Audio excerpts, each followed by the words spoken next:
दिल तोहिर के दई छै प्यार में मैया सबके हम ठुकरलिया। अब तोहरे शरण में एलिया मैया तोहरे से दिल के लगलिया। जग झूठा छै झूठा ये दुनिया सबके मैया भूलिया। अब तोहरे शरण में एलिया मैया तोहरे से दिल के लगलिया।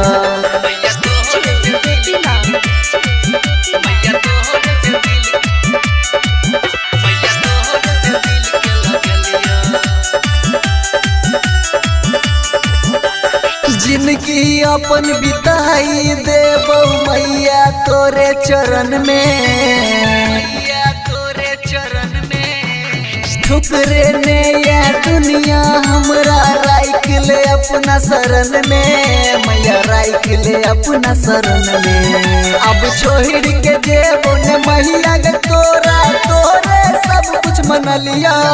अब तोहरे शरण में एलिया मैया तोहरे से दिल के लगलिया।